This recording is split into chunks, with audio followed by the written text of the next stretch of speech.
Here we go. Hitting the button now.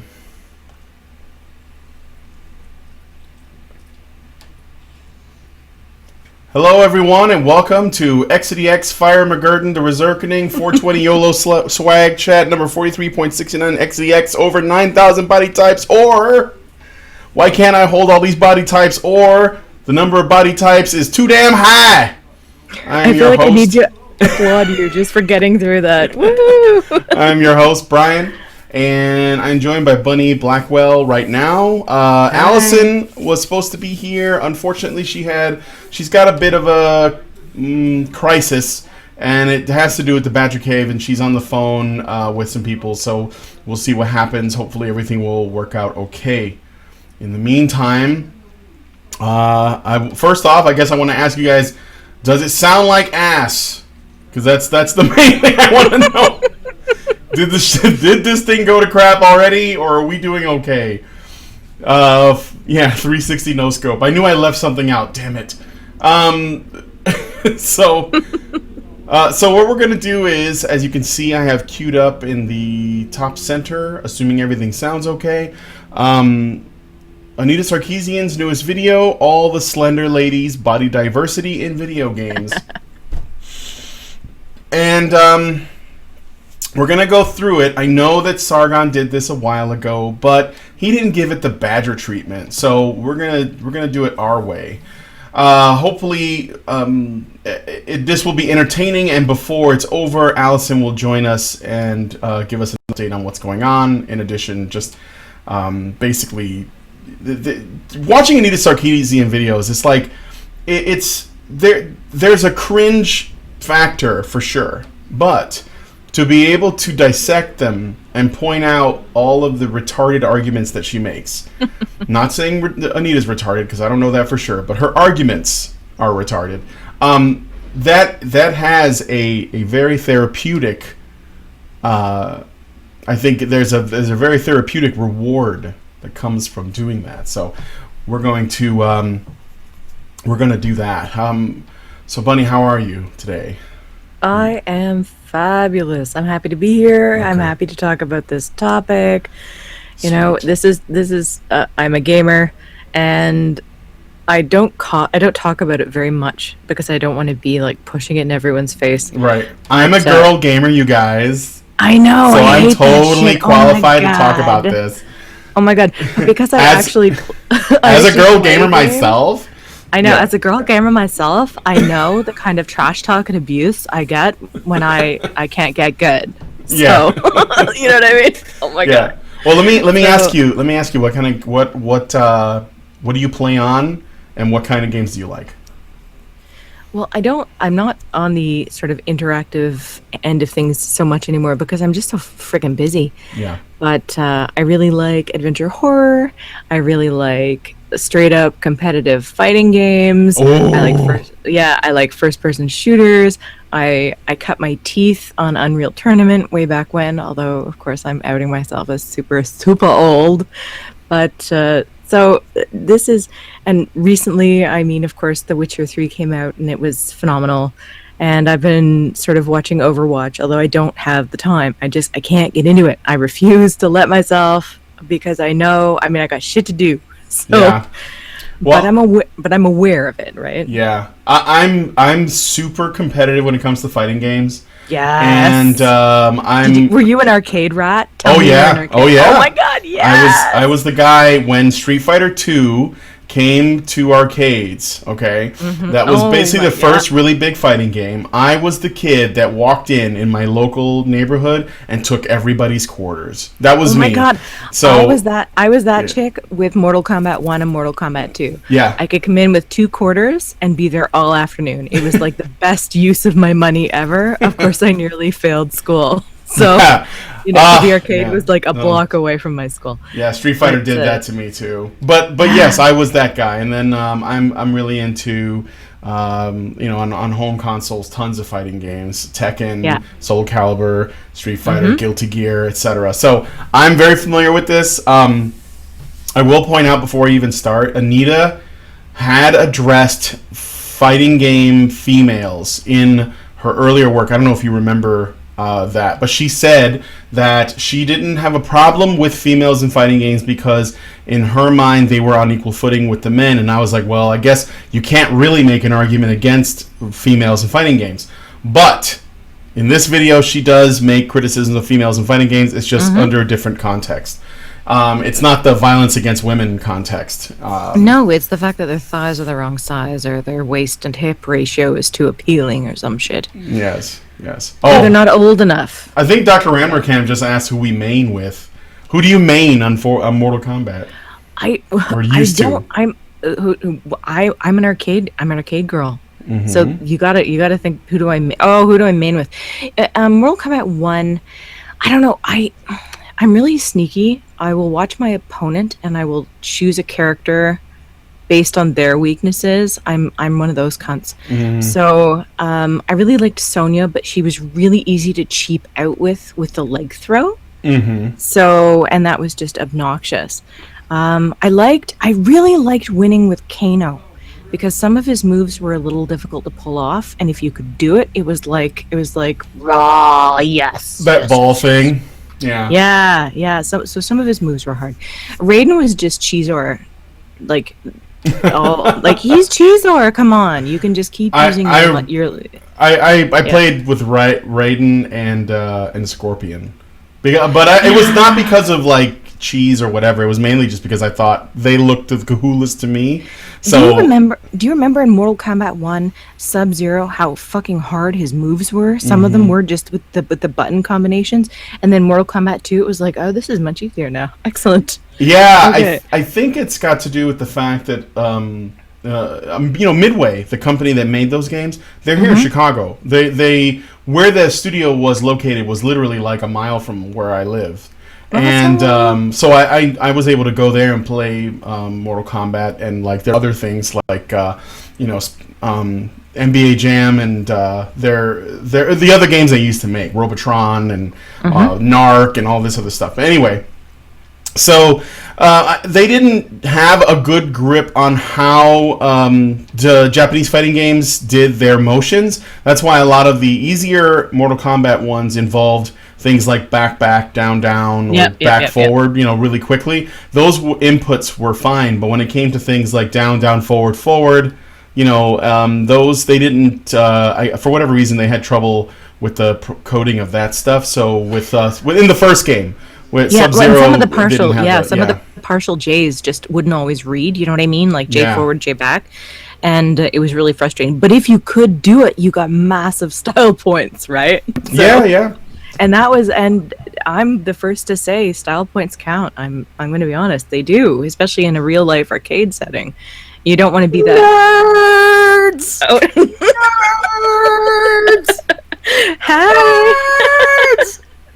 Yeah. Oh my fucking god. Sorry, we're talking about video games, so we got to establish our own personal expertise. Did you tell them why wasn't on in the beginning? Yeah, I did. Yeah, a little bit. I didn't. I wasn't. So you're back. Is everything okay? Yeah. Well, it's everybody's freaking the fuck out because of this goddamn land title transfer. I swear to God, it's a Herculean effort just to buy a place. Like, if you're listening here and you're like a feminist thinker, why do these men's rights activists never do anything? Well, just even fucking getting a place is almost like scaling a sheer cliff, mile-high wall. Because everything, it's like, oh my god, the red tape. And in my case, what happened? I don't know. I'm going from the games to governmental red tape. I don't know if people are going to enjoy that. But yeah, it's okay. Yeah, they want an update. All right, so we incorporated several months ago, and on the federal incorporation form, there is a checkbox that says, "Do you want to incorporate in your province?" And we checked the checkbox, thinking that checkbox wouldn't cause us to be incorporated in the province. As you would guess, I think any normal human being seeing a checkbox on a government form that says incorporate in your province, yes, no, check, yes. You would think that subsequently you would be incorporated in that province, but no. Apparently that checkbox is a ruse and a troll. by the government. We didn't find out until our lawyer, when the lawyers get involved, they take the money in trust, and then they do their lawyering about whether or not there's any outstanding balances on the property that you might inherit while paying off supposedly the entire price, et cetera, et cetera. And we told them we're going to purchase it in Honey Badger Brigade. Its name. And they said, okay, that's fine. Yep, that's fine. And then they came back and they said, there's no such company. We're like, what? Yes, there is. And then we showed them all our federal incorporation papers. And then they went back and they were like, no, there's no incorporation in Saskatchewan under that name. We're like, well, we checked the checkbox. And then I did a little bit more digging. Apparently, last year, the federal government changed its policy. So you can't actually incorporate federally at the same time as you incorporate provincially.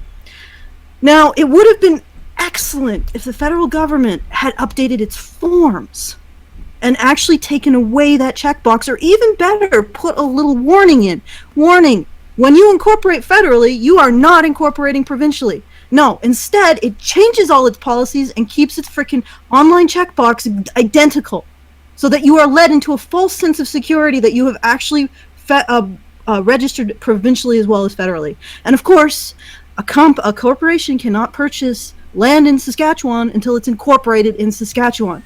So we're in like the final hour, and we need to do this emergency provincial incorporation, and we don't have time. So we're rushing to do that, and meanwhile, we're getting closer and closer to the possession date. It's not happening, because guess what? There's a fucking backlog in the province of fucking provincial incorporations. Because other people made the same error? I guess so. They made the same error, and then they suddenly discovered, oh, hey, I'm not actually incorporated in the province, and I need to do something that only a company incorporated in the province can do.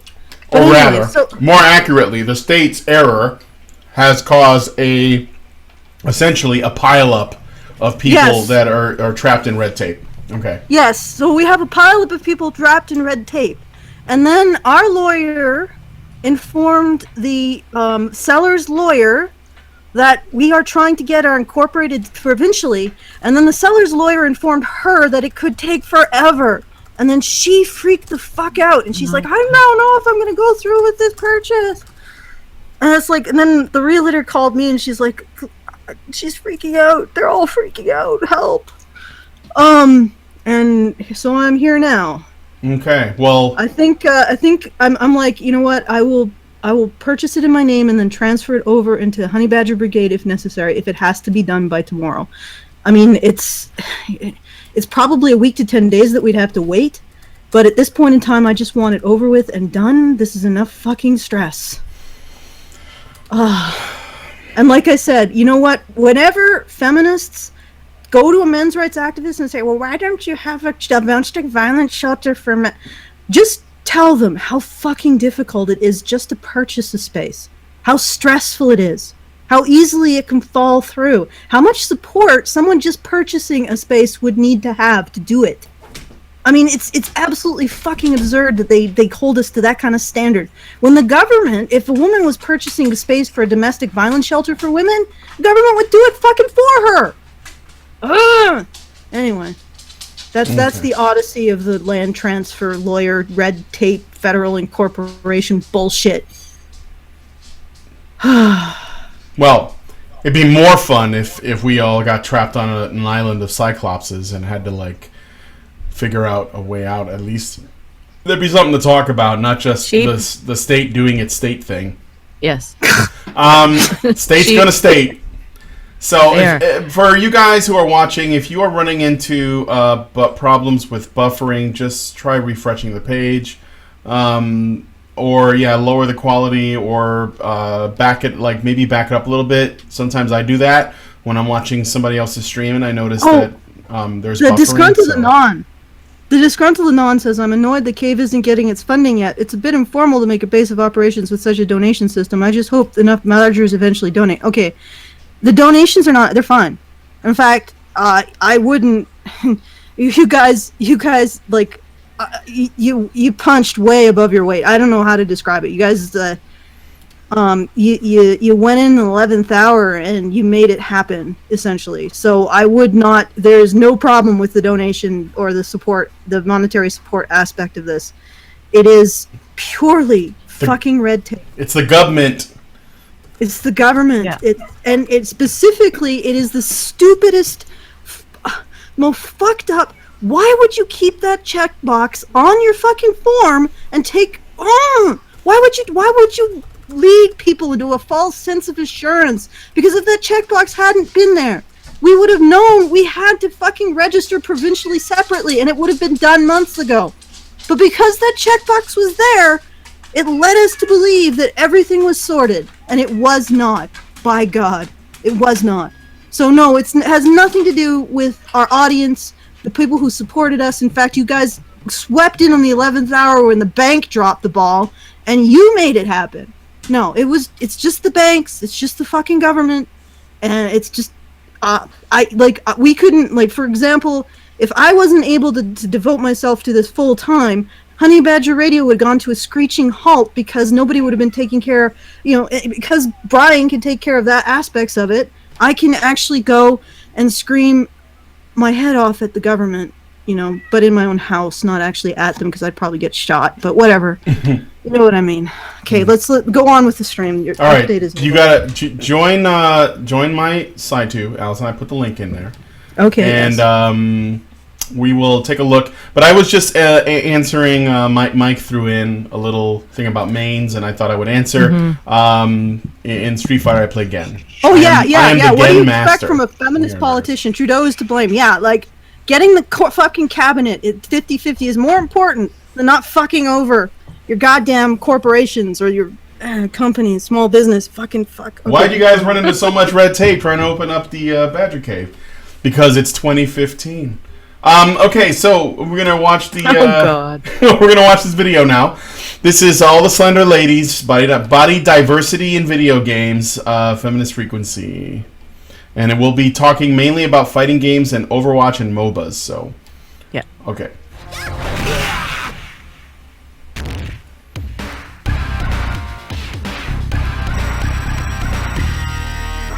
Okay, I want to point something out before we even start.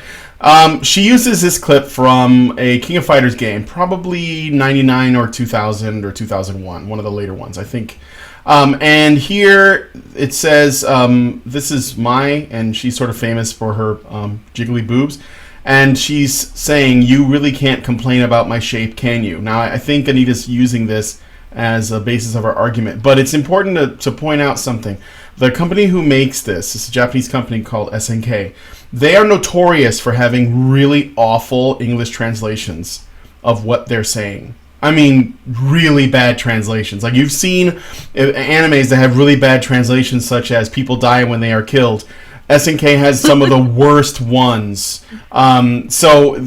This is it's actually supposed to read more like, "You really can't complain about my form," as in my fighting style.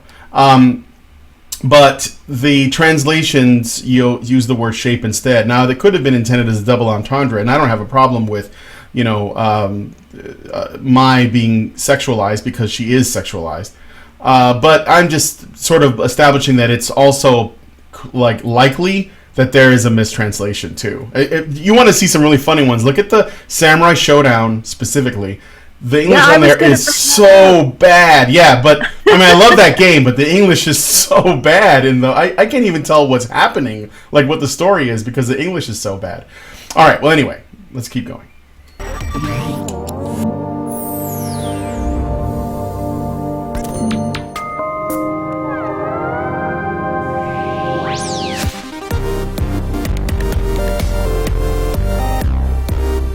She's pretty shameless about using this shit, though, to attract attention. Oh, yeah. No, I mean, it's funny because you would have to, in order for you to be able to pick out the clips that you want to use to support your narrative, you would have to, in your own head, be able to say, "This is sexy, I'm going to use it." Like, you would have to identify what sexy is, and it has to be by your metric. So this is by her metric that she selected or maybe Jonathan McIntosh did it. Because it's highly possible. I mean, I'm of the belief that he does all the heavy lifting, and she just reads off of the teleprompter or whatever they have. So. But wouldn't it be something if she had her intro with examples that she thought were acceptable? You know, as this is my intro. This is what I would like to see. Oh yeah. Well, the thing is, if she did do that, then it would wreck her narrative, because then she wouldn't be able to complain that there aren't enough examples, because she has enough examples to make an intro.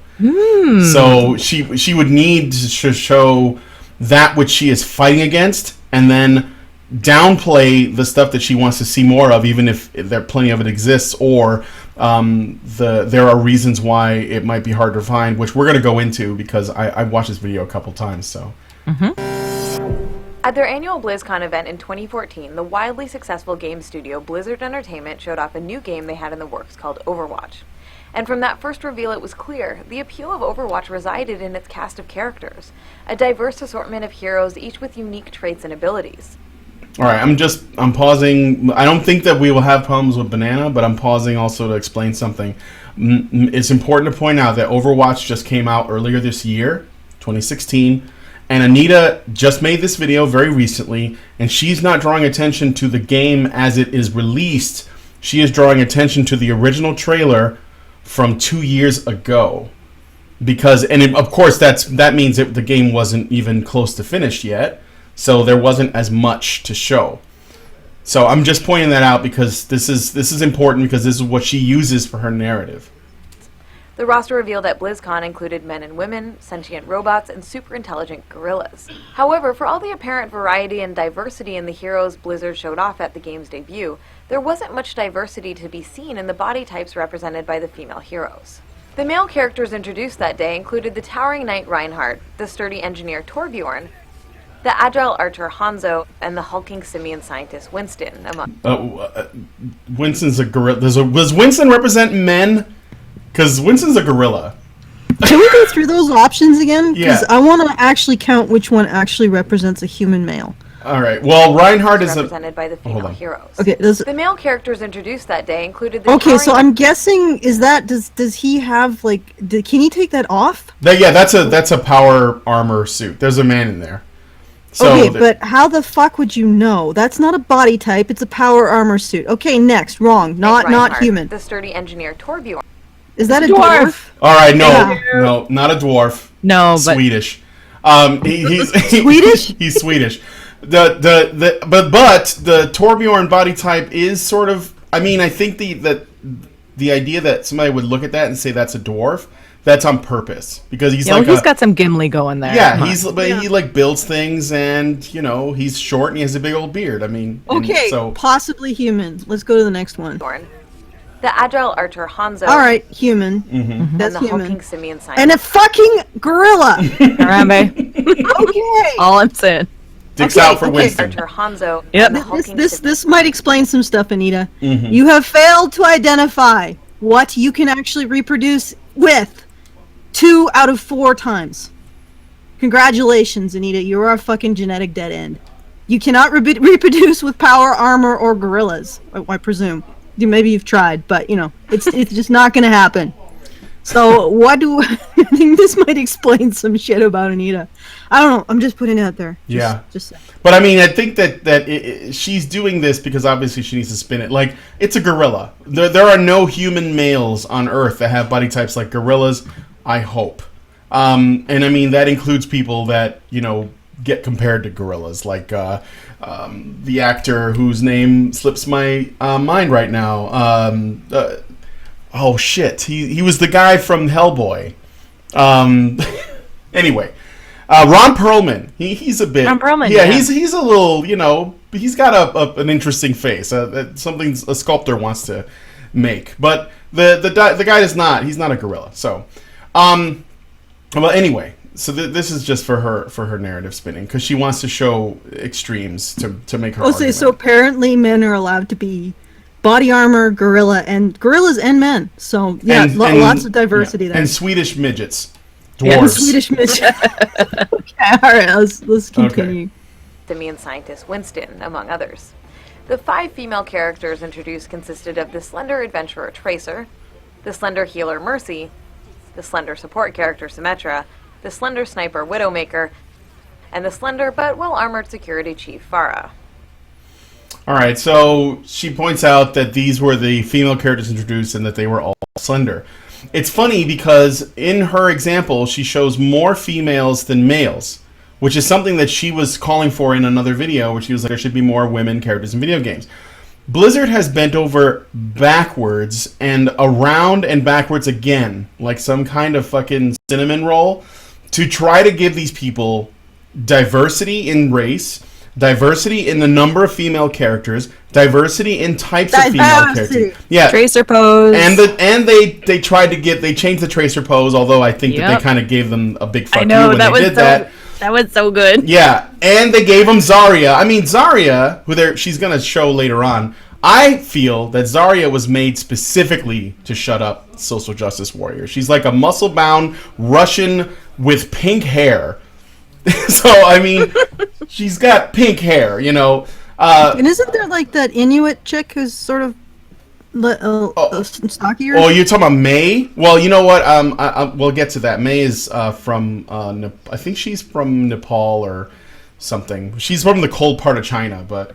Excuse my ignorance. No, it's okay. But May is actually not... See, that's another thing that's really funny, is that Anita and a lot of feminists in SJW say that May is a good example of like an overweight or a heavier set female character. It's not true. May is not fat. May wears heavy clothes. It makes her look... It doesn't flatter her figure, but she is not a fat character at all. But they don't know that because they don't play video games. Otherwise, they'd know. Like, I play Overwatch every day.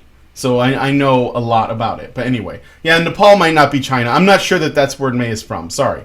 I just know that she's Chinese and she wears heavy clothes, so... Overwatch was hardly alone in having all of its female characters share a similar physique. In Ultra Street Fighter 4, characters such as Dalsum, Hakan, E. Honda, Rufus, and Vega represent a significant range of male body types. Alright, so, I'm going to explain this in a second, too. This is another point she tries to make here. Looking at the roster of female characters, however, while some may be a bit taller than others or have slightly larger thighs, not one of them represents a notable departure from the slender body type that has been established as the standard of conventional female attractiveness. Alright, so she makes the argument that all the females in the Street Fighter series are athletic, if not sexy in some other way. They do have slightly different body types. Some are more voluptuous, some are more muscular, some are thinner. But all in all, there are no like fat ones like when she goes back and shows the male example. Let me try to go back a little bit so we can see it. Yeah, so these male examples, for example, Dalsum is underweight, Vega is sort of ideal weight, Rufus is grossly overweight, Honda is fat, and Hakan is barrel-chested and a little bit fat himself, although muscular. But here's the thing that I think that she leaves, that she doesn't actually acknowledge. Characters like Hakan, E. Honda, and Rufus are also comedic.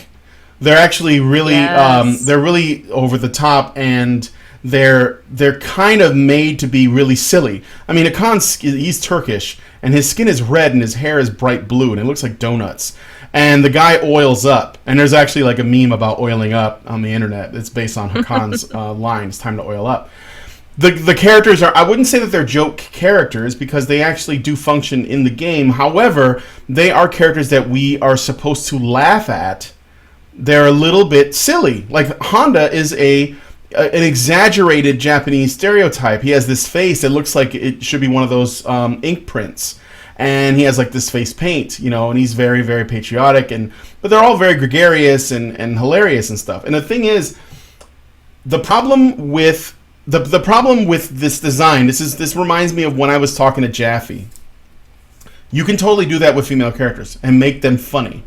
And make them the butt of a joke in the same way they do with the male characters. The problem is that feminists and SJWs will complain that you're making them into a joke. And Anita does it in this video. Later on, she says when characters with different body types are presented, they're presented as, the butt of a joke, and they're basically supposed to be laughed at or ridiculed or something. along those lines. But then so is Rufus and Hakan and E Honda to a lesser extent. So she doesn't quite understand that one of the main reasons why there probably isn't as much body diversity, which I'm okay with if they make female characters that are like that. I'm down with that, you know. But the problem is that people will complain if they're not presented as ideal, if they're not presented as flawless, because they will think of that as misogyny, like it's some kind of negative stereotype put upon women. And that was the thing I was trying to explain to David Jaffe when he was saying, well, why can't we have... And I mean, I get where he's coming from, and I don't out and out disagree with him. I just don't think he understands the climate when he said, well, why couldn't you have a strong female character who's also comfortable with her sexuality? And I was like, well, yeah, you can, but the thing is that feminists don't like that. They don't want women that are comfortable in their sexuality. They want women that are representative of different body types. They get to redefine what sexy means, and they are without flaws. They can't be flawed because flaws in a woman is misogyny. Okay, so, can I point something out? Yeah. Okay. Or unless you had some more to say, but I just zoned in on that. Redefine what sexy means. Okay, you'll notice if you ever do traveling to different cultures, you'll notice that the more traditional and, as feminists would term, patriarchal cultures, the more women are voluptuous. That's the ideal. It actually was women who originally changed the ideal from that kind of voluptuousness, which was characteristic of, and still is characteristic of more, I guess you would call, quote-unquote, patriarchal cultures, to the current ideal, which is more boyish and androgynous. It was women who did that. And they did it as a supposed act of liberation. Mm-hmm. And now they're turning around and saying we need to change the beauty ideal. Well, you already did. Women, your grandmothers and mothers changed the beauty ideal to this. And you don't like it. Yeah. No, that's men's fault. They want to blame men. No, it's not. It's not. Well, you actually look. No, I know, but I'm saying that these women, these feminists today are blaming, they're saying that these beauty ideal, these beauty standards are something created by men, but created by the patriarchy, not something that was made, not something that's it's basically like when they complain about fashion magazines and how, you know, fashion magazines prey on women's insecurities by telling them how to get fit, flatten their belly, please their man, all these other things. They blame that on men, even though women and gay men, but mostly women, run those magazines. So it's women doing that to each other. There was like a thing on I know Allison was still talking. I'm gonna give it back to you, but there was a thing done by the what are the guys that they like, Mythbusters, and they were talking about, do women with larger breasts get better tips? And what they found is that women with larger breasts get worse tips from other women. Of course. Yeah, I mean that makes perfect sense. So I mean, when it's like, go ahead, Allison. Well, okay. Sorry, I feel like I'm interrupting your rant. No, it's all right. I thought you were like that was the conclusion. Yeah, that's pretty much it. All right. Well, then I'll take it away. No, it's literally women change what they think is beautiful in women, and men tend to trail them. If you look at the changes in preference for body size, men always trail women about a generation. So they actually, as women desire thinner and thinner and thinner models in their magazines, men generate as they go forward, the next generation of men desires the same thing. So men's preferences trail women's preferences, and incidentally they never actually go quite as extreme as women's preferences. In fact, women would prefer to be thinner than they think men prefer. Oh, so no, men like their women curvy. Yeah, this is entirely female driven. The only thing you can say is that women will drive the beauty ideal, and then men will eventually sort of follow where they lead, and desire the things that they, you know, that women originally were considered beautiful, and then their daughters will decide that doesn't represent them, and they'll get pissed at the men. Mm-hmm. When they don't realize that it's, I mean, and this is the fundamental thing. It's like we never get this right. It's not men. It's other women. It's other women's judgment. It's your mom's judgment. It's your friend's judgment. It's them. And their judgment of themselves. That's the issue. Well, this is the fucking myth of the sisterhood, isn't it? As though women really want other women to be attractive, right? No. No. We are a sexually competitive kind of species. And if you can give advice that will actually make other women less attractive, especially if you have that ideal waist to hip thing going, and no, you should definitely be skinnier. Well, I'm going to have this hourglass that, across cultures tends to get approval. Oh, yeah, definitely do it. Like, there's no fucking sisterhood. We don't want each other to look good. Really? Mm-hmm. Oh. Well, yeah, and also, it's a lot of the time, someone in the chat was saying women need to be liberated from their liberation. It's exactly it. The problem is that women do not take responsibility. I'm actually really getting sick of the women who think that, we were oppressed by men in history is some sort of fucking gotcha for every single goddamn argument with a man. You don't even care about the entire continent of Hawaii. Yeah, I was just gonna say that. I'm gonna put this on Gawker. I'm excited. Yeah. Okay, I want to get through this video though. You do the vocal fry way too well. Yeah. It's kind of scary. Oh well, I watched Felt and I mastered the vocal fry just from watching that film. She is the sensei of vocal fry. She is. My life is a nightmare. All right. Yeah, you just have to bow. It's like, sensei.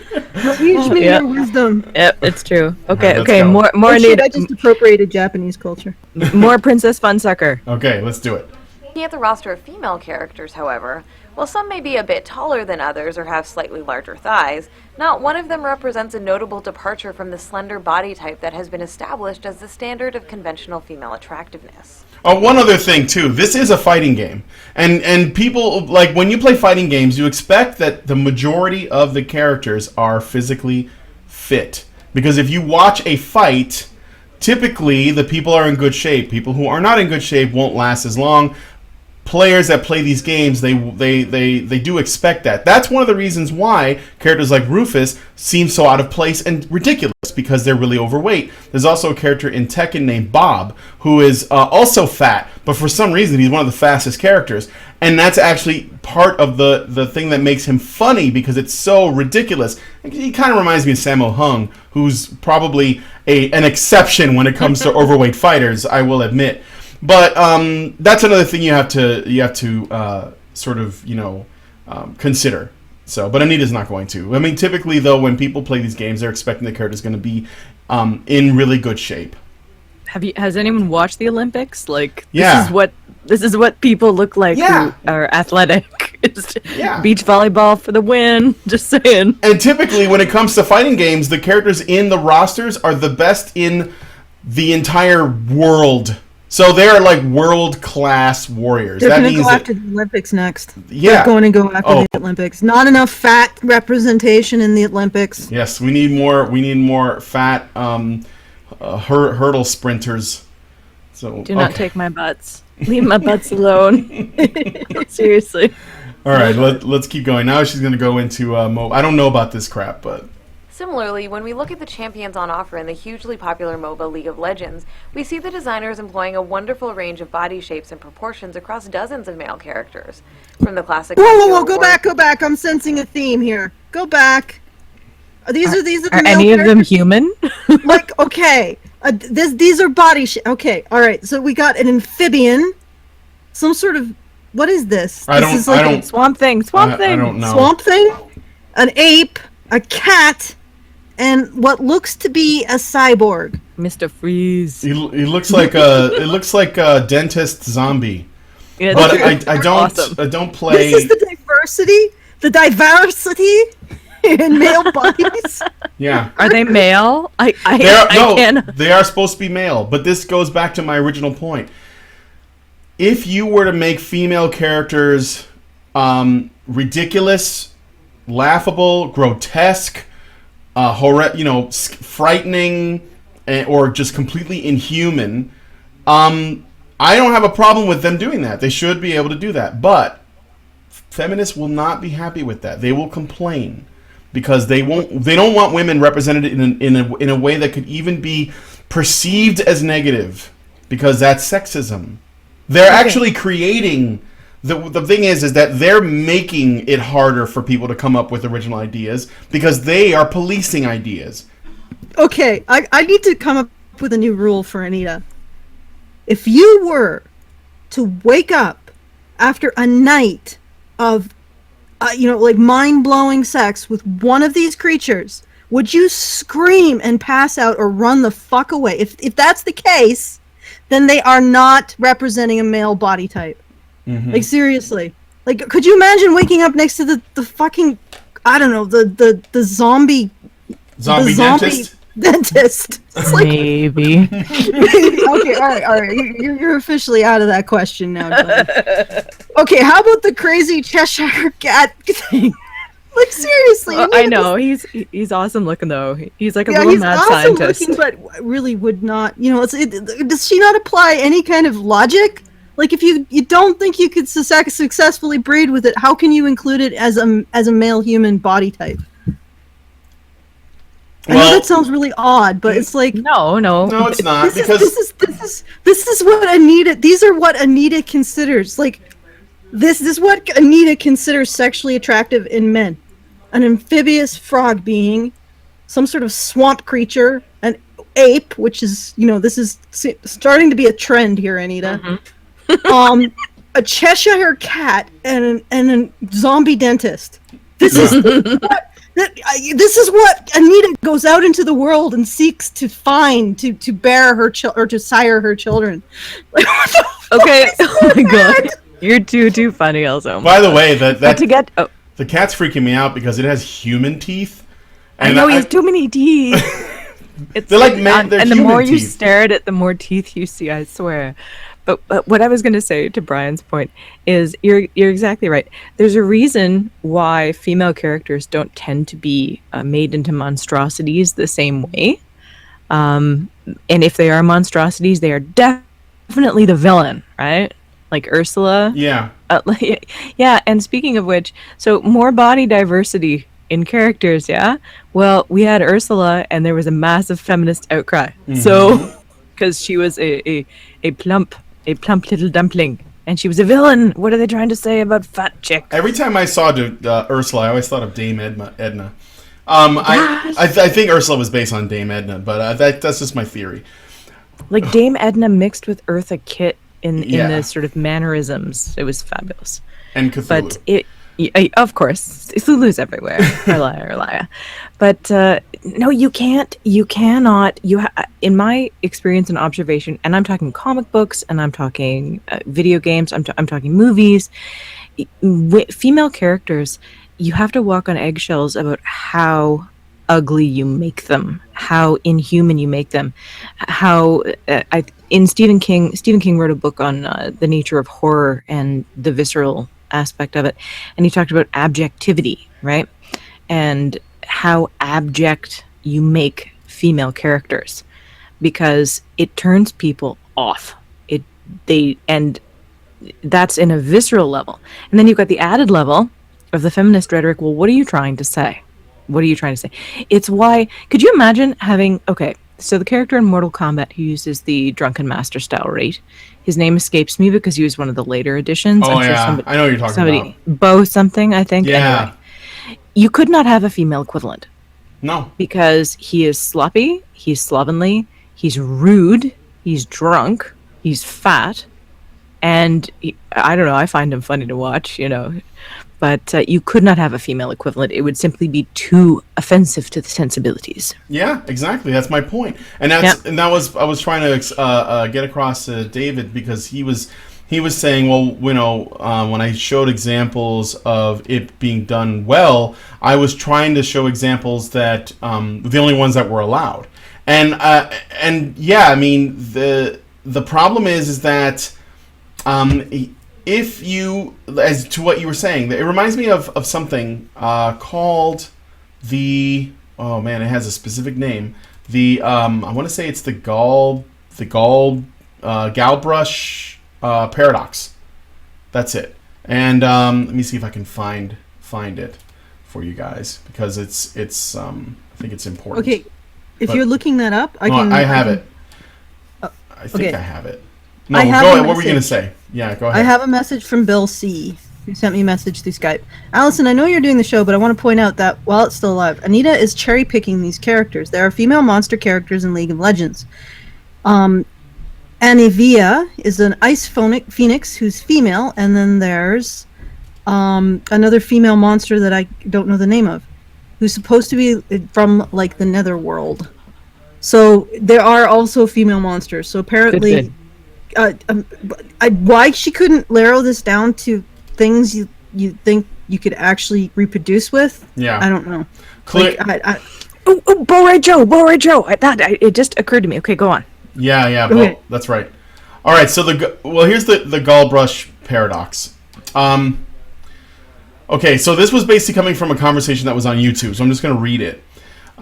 Maybe you're naive and don't understand the problem. Do you know why there are so many white male characters in video games? And this is related to Anita's complaint, okay? Especially leads, because no one cares about them. A white male can be a lecherous drunk, a woman can't, or it's sexist. Sexualizing women and all that. A white male can be mentally disturbed, a mentally disturbed soldier whose mind is unraveling as he walks through the hell of the modern battlefield. A woman can't, otherwise you're victimizing them and you're saying that they're crazy. Consider Guybrush Threepwood, star of the Monkey Island series. He is weak, socially awkward, cowardly, kind of a nerd who generally is the last person you would think to even cabin boy on a pirate ship, let alone captain one. He is abused, verbally and physically. He is mistreated, he is shunned, he is hated, and generally made to feel unwanted. Now let's say Guybrush was a girl. We would call her Galbrush. Galbrush is weak, socially awkward, cowardly, kind of a nerd, and generally the last person you would think to cabin boy on a pirate ship, let alone captain one. She is abused, verbally and physically, mistreated, shunned, hated, and generally made to feel unwanted. Now you might notice that I've given the exact same description of both of these characters, but here's where things deviate. While no one cares if Guybrush takes a pounding for being, for lack of a better term, less than an ideal pirate, Galbrush will be presumed to be discriminated against because of her gender. In fact, every hardship she will endure, although exactly the same as the hardships that Guybrush will endure, will be considered misogyny rather than someone being ill-suited to their desired calling. And to that end, she goes through all that trouble to help, let's call him Eli Marley, escape the evil clutches of the ghost pirates LeChuck. It turns out that he didn't even need her help, and she even screwed up his plan to thwart LeChuck. Why, it'd be a slap in the face to every woman who's ever picked up a controller. Not only is the protagonist inept, but apparently women make lousy villains as well. And that's why Guybrush exists and Galbrush does not. Men can be comically inept half-wits. Women can't. Men can be flawed, tragic human beings. Women can't. And why? Because every single female character reflects every woman everywhere who ever lived and ever will. The horrible truth is, you want to craft a box in which you can force every female character into some idiotic, unattainable, Buddhist-like ideal, putting aside the stupidity of exchanging the unobtainable role model for women with another. This has the added problem of making all female characters exactly the same. And when all characters are the same, it's boring. And boring characters, they don't sell video games. That's the paradox. And it's one that feminists make. Because all the stuff that, well, we can go through the rest of this video, but Anita says, why aren't there more grotesque women and fat women and all that? But she's already complained about that in previous videos. That in cases where it has been the case, where they've been villains and monsters. Well, it's simple. She wants there to be as much diversity in body type as there is for men, for women, but she doesn't want those women to be villains or comic relief. Comic relief. Yeah. No, she doesn't want to have the same consequences for those body types. So the same body types as men, but not the same consequences for those body types that male characters have. Mm-hmm. So there you go. It's another equality, but no consequences. And that's all. That's completely aside from the fact that most of the time when people play video games, they want the character they play as to be cooler than they are. So, and I'm not saying that people who play video games aren't cool, but, you know, if you're like an average person and you get to escape into some other world, which is what games are, you know, one of the main reasons why people play them, then you're going to want to escape into a character or a vessel that is more interesting than anyone in your real world could ever be, into a world that is more interesting than the one that you're in. Like, why would you want to bring that much realism into your escape? But go ahead. That is one side of the coin. No, I'm all excited now because we're talking about something that like I get jounced about. But no, you're exactly right. But the other side of the coin, and I think this is part of why Princess Funsucker has gotten so much attention and has done so well, is when we play video games. You're exactly right. We're going into a little bit of an escape. We're going into a different world, and for me anyway, I do tend to choose characters that in some way reflect aspects of me, right? But it's not the same every single time. I remember Samurai Showdown 1 arcade, I played Charlotte, not because she was the best character, but because I look like Charlotte.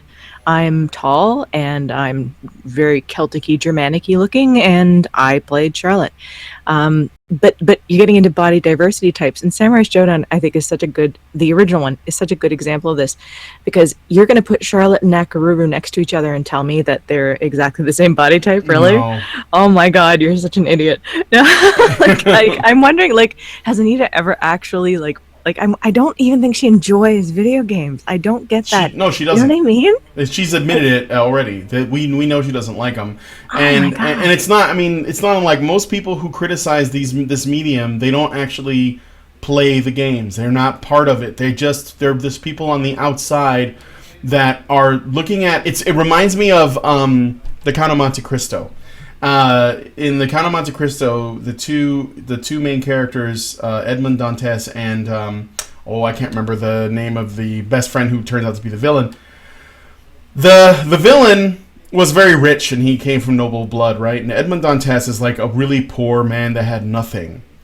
But Edmond Dantes was the kind of person who, as a young man, if he got a gift, even if it was just like a worthless toy, he would love the shit out of it, right? It was like something that he just admired so much.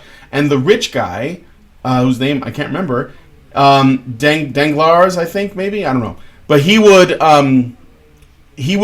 hate Edmund because he would enjoy what little he had, and he could not understand why he enjoyed it so much.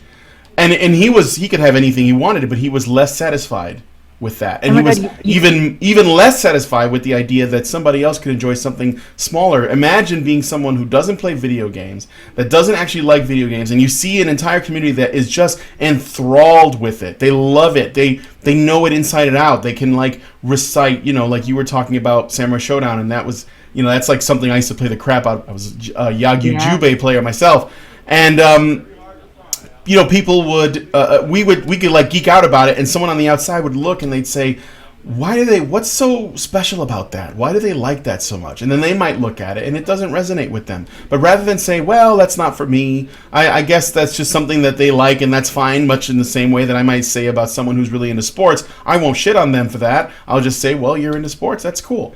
Mm-hmm. But that's not enough for them. They want to, it's like they hate the fact that we enjoy it. And they want to dismantle it and say, well, what you like isn't so great because here's a bunch of stuff that I'm seeing that's wrong with it.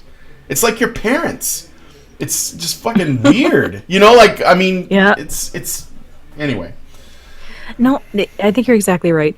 But I also, one thing I can't wrap my head around, and again, maybe this is due to being an older gamer, but there are games where there were no female characters, and I never felt like I didn't want to play them. Because it's not just the physicality of the character that attracts me. It's their personality, it's their backstory, assuming that there is one, because there usually is to a certain degree. Like I said, sometimes I played Sonya, but I really enjoyed playing Kano. And God knows I don't look like him. There were games where you didn't know what the gender of the thing you were playing as was at all. Exactly. Nobody said anything. It never mattered to me if the game was good. I never thought, I'm not going to play Asteroids unless I'm sure that there's a Puerto Rican male operating the ship. I'm just like, I'm operating the ship. I got there are giant rocks. I don't want them to kill me. In fucking Darkstalkers, I either played Felicia or I played the Sam Squanch. Oh, yeah. It's Sasquatch. Yeah, because he was in Canada, in this part of Canada, the trailer park part, we call them Sam Squanches. But Sam Squanches. it's a trailer park boys reference.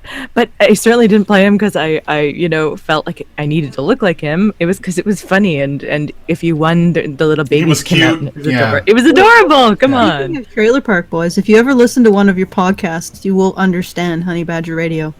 You will understand it so much. Mm-hmm. Just listen to a Trailer Park Boys podcast, and you'll understand. You'll understand it's a completely new level. We'll do. Sam Squinch. I just love the Sam Squinch. Anyway. All right. Anyway, we're at like 2 minutes. I gotta play this video. I know. 4.5 hours by my characters. calculations. From the classic muscular warrior physique of Tarek. We've already gone through this, but we may as well just show it. You guys are getting the point. Body of Dr. Mundo. There isn't any one male body type that is presented as the standard default male body type, and the value of these characters is definitely not connected to their sexual desirability. Well, no, because the value of their characters are not connected to their sexual desirability. Well, because they have none, presumably. She's gonna show the females in contrast. But that actually brings another thing that I'm curious about, but let me get through this bit first. But when we look at the female heroes, there's nothing approaching the diversity we see on the male side of the roster. There are a few noteworthy variations from the standard. Illaoi is somewhat more muscular than many of the female characters. Jinx... Somewhat? No, that's significantly different. Mm-hmm. And Jinx is significantly smaller and almost... Well, I mean, I don't see these two characters as sexual, but I'm sure there are cosplayers that have sexed them up. Has smaller breasts, and there's the cute gnome like Tristana. But the overwhelming majority of female characters make it clear that a slender figure with prominent breasts is viewed as the standard for female character design. So, basically, even if you include some variance, it's not enough variance. Even if you add it, it's not enough. They're obviously not animalistic enough. Like, where is the female gorilla? Where is the female amphibian? Where's the... Do you understand the problem with that, Anita? Like, seriously. Mm-hmm. Has anyone called her out yet on the massive heteronormativity of assuming that it is only male gamers who like a nice set of titties? Like, I like looking at attractive female characters. I like The Witcher 3. I'm a little bit in love with Yen. Sorry, not on Team Triss. But I like attractive females in video games.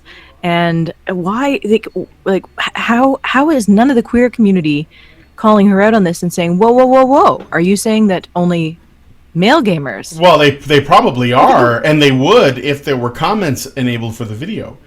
We'll never know. All right, can I Yes.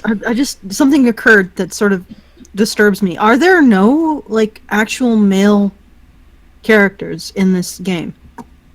No, there are.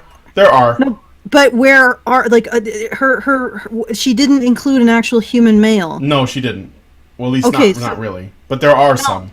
Well, but that's the thing. Maybe they're too normal looking. Yeah.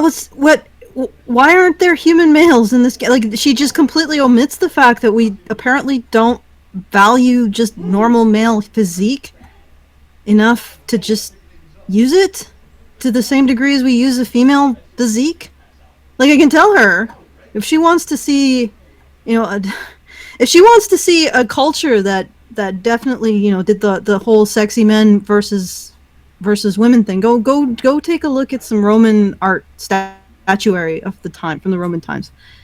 You'll see that there was a dichotomy there, and that was because men were considered to have the erotic spark, whereas women were not. Is this what she would prefer, or is it a balance? Well, maybe it's a balance that she prefer. I guess I could get behind that as well. But why doesn't she notice that there are no fucking human men in this fucking game?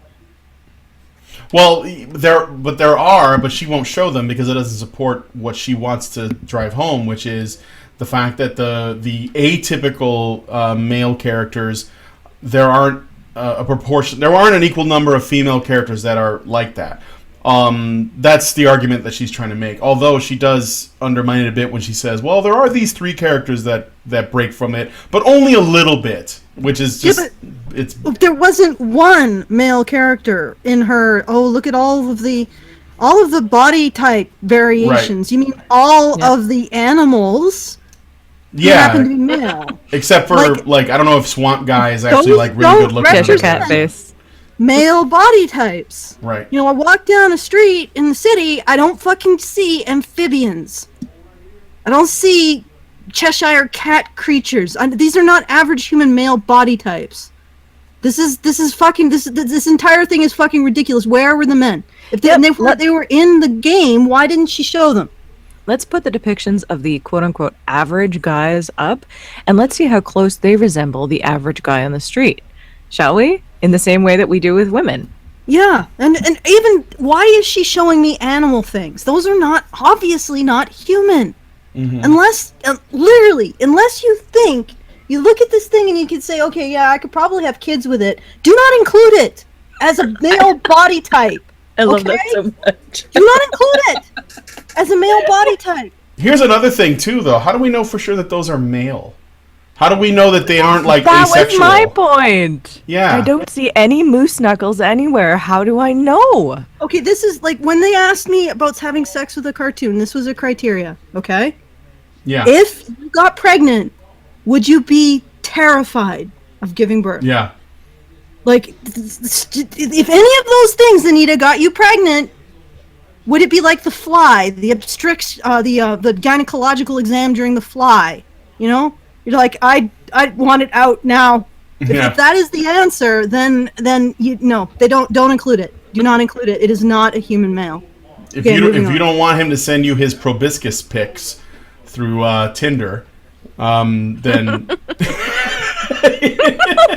he may not be the right guy. Your ovipositor is so big. All right, let's keep going.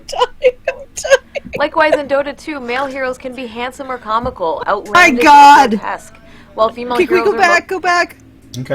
Okay, go back. Let's just do the test. I just want to use the test. Would you fuck it? Go back. Well, I did go back. I did go back. Can you? Okay, I don't see it. I don't see it. Oh, let me go back. I'll play it a little bit so you can. Okay, all right. There we go. Okay. Yes, no. You look really crabby, but probably. Yes, no. Okay, so out of... Wait, not the blue wizard guy over here? This guy? I'm now totally embarrassed to give you my score. Would you want a child that glows in the dark? No. No, but I wouldn't lose him. Scorpion. Actually, that does have some interesting possibilities there. Scorpion DNA, right? Yeah. Scorpions, that's a good adaptation they've got going, right? I have to say, I'm only no for a couple of these. Okay, you don't count, bunny. 3 out of 8, Anita.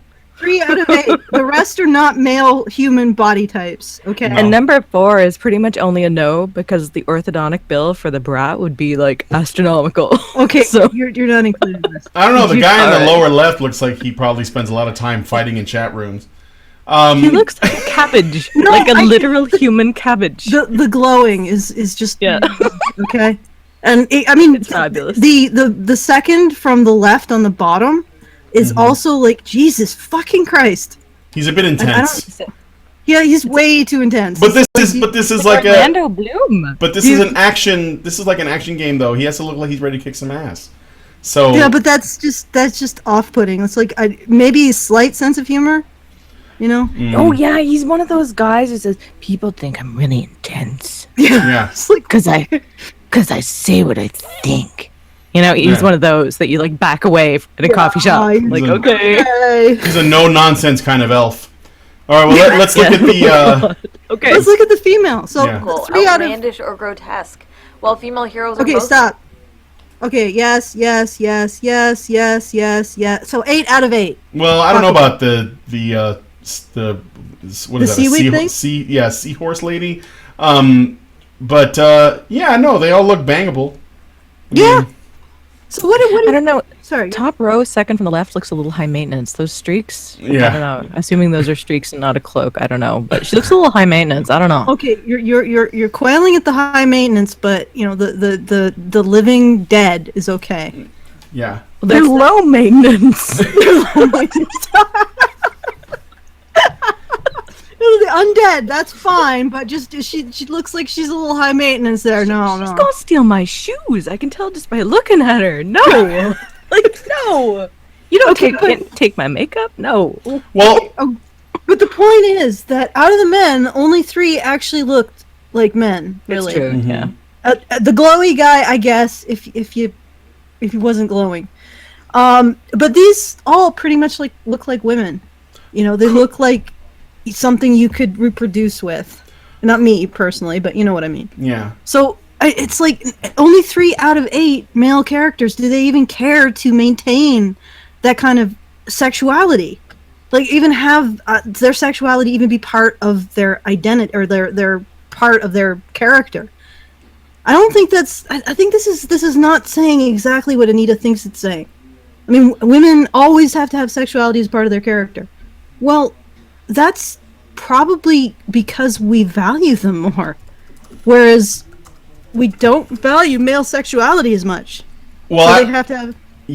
Yeah, no, Yeah, go go ahead. ahead. I was just going to say that I think what I'm seeing here is it possible that when we make these characters, when we make male characters, we tend to exhibit their body types often exhibit or demonstrate what their utility is going to be. So you're supposed to essentially get an immediate idea of whether they are really, you know, like let's say in a fighting game, if you have a really big guy, you know he's probably going to be really strong and resilient. If you have a really small guy, you know he's going to be fast. It's all about like what they're going to be good for in terms of their utility. But the women, it's almost like you don't really. I mean, aside from all the hurdles that we've already talked about with the Gullbrush thing and all that, it's almost like it's not necessary to focus on their utility as much, and it's more just about their personhood, their sexuality is enough, essentially. Their appeal is enough on its own, but male characters usually need to demonstrate more. their utility. Like how, Or they have to be what are they some sort good of for? fucking animal. Yeah, Like they have to- or they have to be like a an robot or a zombie or something else, right? But they a cyborg, I don't know. But women So- could just be women. And But, yes. to be quite honest, Anita, I would remove all of the men who don't actually look like a proper male phenotype. At least, I mean, and I'm not talking about ears or blue skin. The glowing thing, I guess, we should include. It's just the glowing is really bothering me for some reason. But, I mean, seriously, you shouldn't include them because they are not intended to look like an adult human male. And if they're not intended to look like an adult human male, you can't include them as an example of body diversity in adult human men in games. Yeah, we're not doing apples to apples here, right? No, and I think she's doing that quite deliberately. Oh, absolutely. And I would also add that it's very likely that there are inhuman female characters in this game as well, but she's just not going to talk about them because this Dota is made to be. This is Dota 2, right? It's made to be a competitor to League of Legends. So if League of Legends already we got a message from someone saying that here's a bunch of shit she left out, I would not be surprised if Dota did the same thing. And we're just getting the parts of it that she wants us to see because not everyone has time to play every game ever. So Relegated doesn't- to being If it doesn't look like you could successfully reproduce with it, it does not represent body diversity in adult humans. Okay? Period. standard humanoid characters with conventionally attractive facial features.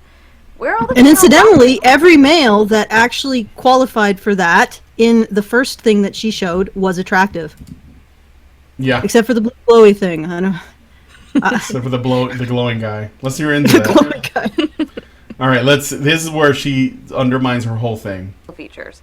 Where are all the female rock creatures, skeletal priests, and whatever this thing is? Not being female. Like, Anita, these things aren't human males. Like, this isn't body diversity in human males. Jesus fucking Christ. And This is how Anita sees men. Funny. She said she was on a train the other day, and a guy who looked just like that was hollering at her. He was like, "Oh," and she was like, "Can you what'd you say? What was your name? Humongous what? Humongous what?" Yeah, exactly. Humongous what? Okay, Bunny, you can't possibly... Okay, would you have sex with that thing? Not sober. I'd want to be friends with him. So I'd hang out with him. Just say. But the thing is, when you look at these things, I don't even see male. I would not know this was a male. And this is the point you're getting at, Allison. You can't even tell. They do not scream, "I am a male character," unless you look up their backstory or look up their bio, or they have a or voice, look at their loincloth, or look at their the little flap, or whatever.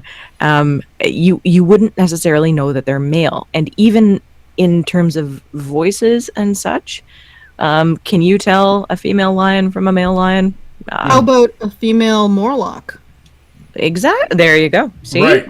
It reminds me of no shit. I lost it. It's gone. Nice. Fuck. Oh no. Here's what it reminds me of. See, I don't even know that these have a gender at all. She's claiming like a rock creature. If it's a rock creature and it has a vaguely male shape, that doesn't necessarily mean it's male, because I doubt that rock creatures fuck. I just don't think that they do. I haven't met any, but I'm just saying, like, to assume that it might be a little bit sexist, a little bit sexist of you, Anita, to assume that those rock creatures are actually they actually have genders. Yeah. Okay. We don't know that. Because what if he's the male but he lays the eggs? Like, what if it? I don't know. Like, who knows? Or, like, what if he carries the babies? You know? Yeah. What if he carries? I don't know. Yeah. Seahorses for the win. So Anita's you're making some assumptions there. Yeah. But this is what it reminds me of, though. Another argument that I often hear from feminists about this sort of gender stuff is they apply this to fictional robot characters, and they say, "Oh, this Dina, who was on the Mighty Number 9 project, which was a spiritual successor to Mega Man franchise. Mighty Number 9 had this character named Beck, who was the main character, who was a robot. Dina said, why can't the main character be female? And she made a design, and she basically tried to undermine the entire project by changing the character into a female. But what Dina missed from the get-go was that the main character was a robot. Robots do not have genders. They are machines. That would be like saying that Bastion from the Overwatch series counts as a male character. He does not. Bastion is a robot. He does not have reproductive organs. And I'm only saying he as a default because I wouldn't know what it doesn't have reproductive organs. It does not have opinions on sexuality. It does not have sexual appeal either. It doesn't even have a drive to reproduce. So it doesn't count. You can't actually make an argument for that. If it doesn't look like an adult, if it doesn't look like you would feasibly reproduce with it, okay, no. Renita, it does not count. It looks like something you would climb inside of and threaten an alien queen with. The longer I look at this picture, the more feminine it's getting, though. Look at those eyes. They are really shiny and big. See? It's there's some neoteny going here. I don't know. Like the eyes, cover up the mouth and just look at the eyes and you'll see what I mean. It's almost like a tauntaun. Put her in a burqa and then I think it'll look like a woman. Okay, let's keep going. Let's This isn't just an issue in fighting games, MOBAs, and other titles that give players a range of characters to choose from. Female characters across the board are often limited to that same specific body type. I should kill you. Doing all right there? Stay away from her! Sure you want to let him go? You are...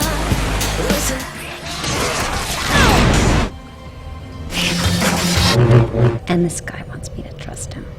It's as if male characters are free to embody whatever physique best communicates their personality or abilities, but when it comes to the designs of female characters, that kind of imagination and creativity often doesn't seem to exist.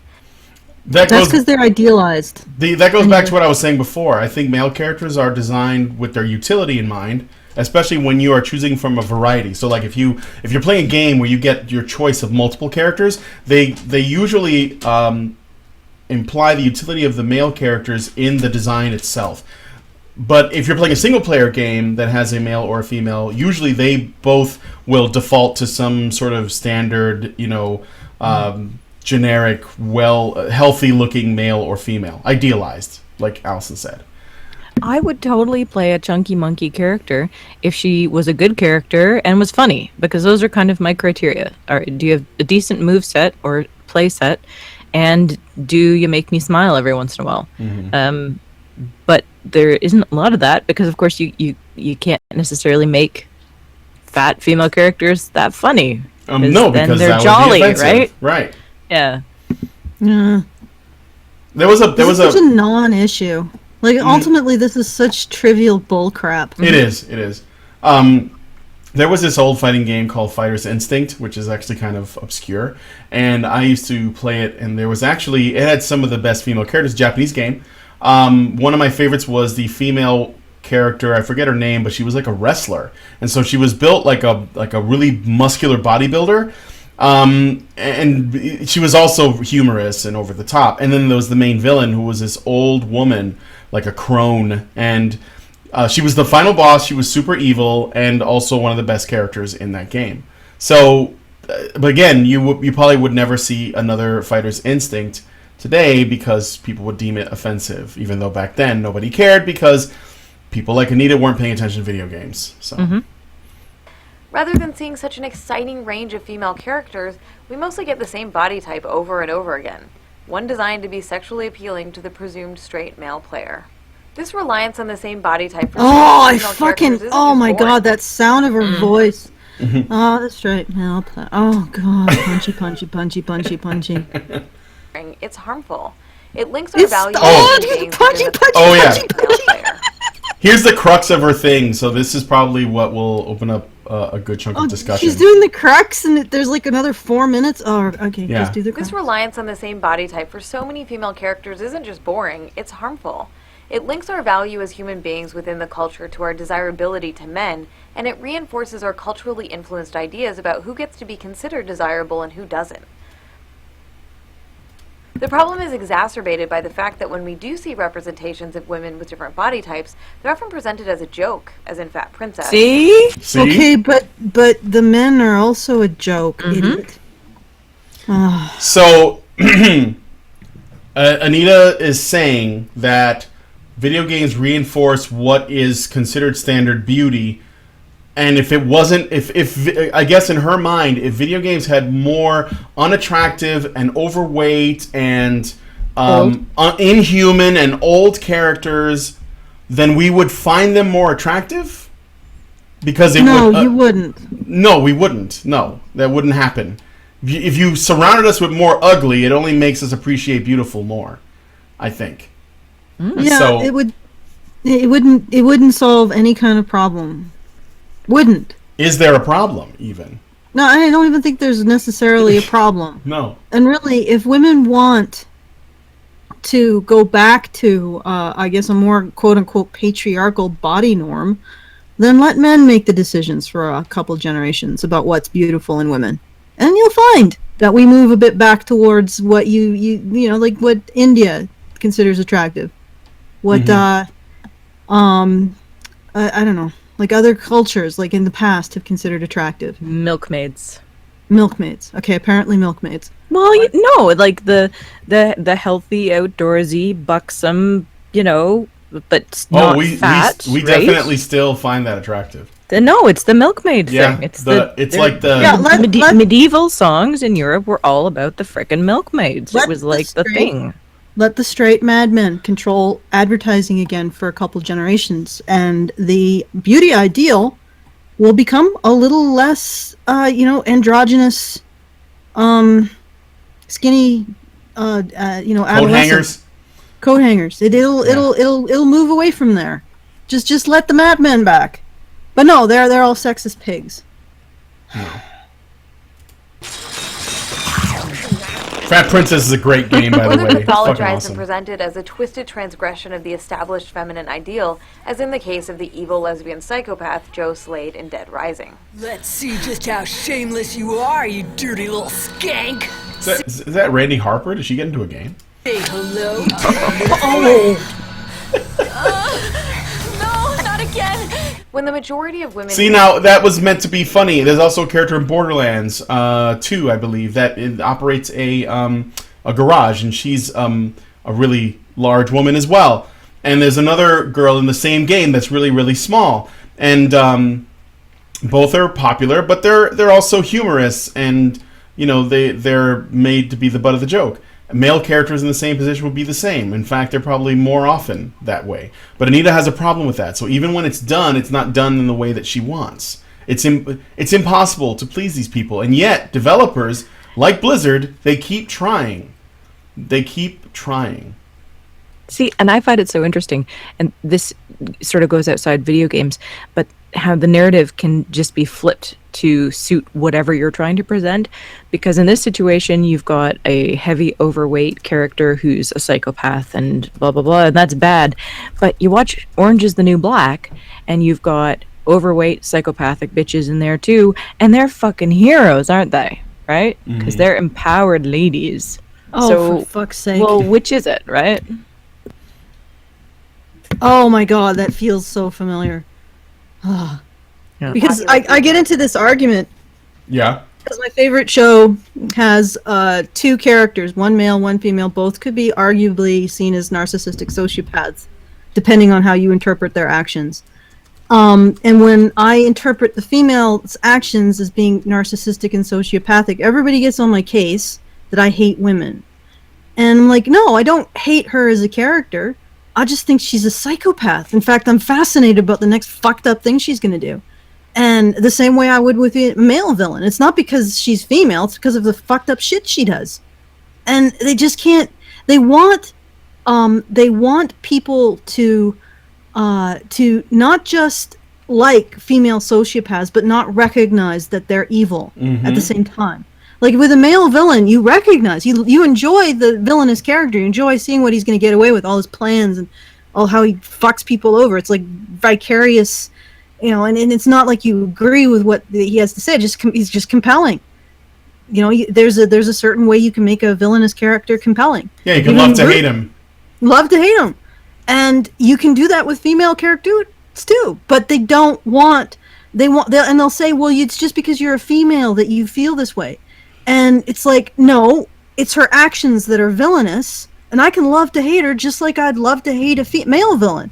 But they just can't wrap their minds around it. It's like they cannot actually I accept the idea that she is a villain, and that you're recognizing her villainy. And no, if she was a man, you wouldn't give him a pass too. You would call him a villain as well. And it's just this fucked up attitude that just drives me bonkers. But it's exactly what you were talking about, Bunny. It's like they look at the women in Orange is the New Black, and they're a bunch of fucking sociopaths. But that's okay.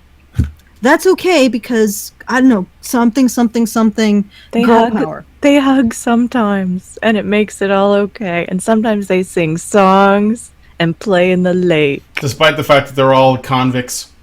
Yeah, exactly. And they right? probably are guilty. Although some are worse than others. Right? Some of them should probably, at least some of them should probably be pretty irredeemable. But some of the most sympathetic characters are the most dangerous. And that's what I find interesting. I'm like, you would not feel this way in real life. I guarantee you. You would be like, no, we're not friends. No. Yeah. All right. Let's keep going. Women who populate these game worlds are designed from the same narrow template. The problem isn't just what we're seeing in games, it's what we're not seeing. The fact that fat women and women with different body shapes aren't featured in these worlds reinforces the false notion that these women are less valuable and less worthy of recognition than those women whose bodies come closer to matching the Why? cultural Wait. Why? Well, Anita, what you are perpetuating is the false notion that women can't be sane, rational adult human beings, and see these ideals and say, "Hey, that's an ideal." But you know what? I have 3 kids. I've lived 30 years in a job that I sort of don't particularly like. I got gray hair and a squishy middle. That's just life. Like your presumption, you are presenting an ideal of woman as victim of bullshit. Yeah. Brian, can I ask you a direct question? Do you mind? It's relevant. Yeah. So you're a big video game nerd too, which is awesome. When you've played these games, did you ever have that moment where you stepped back and said, I really should look more like these guys? No. Well, I mean, I would say that, you one of the things I think that you can, appreciate, of course. Like a guy who's in good shape and be like, man, I would like to look like that. But it doesn't, I don't see it as something that, hurts my feelings or wrecks my confidence or attacks my self-esteem or makes me feel like, oh, my body type should be represented in more media. Like, basically, I don't feel the need to get up and say the world needs to change to suit my fucking insecurities. But rather instead, I think that what would make more sense is like, oh, maybe I should go to the gym. Maybe I should exercise more often and watch what I eat and shit like that.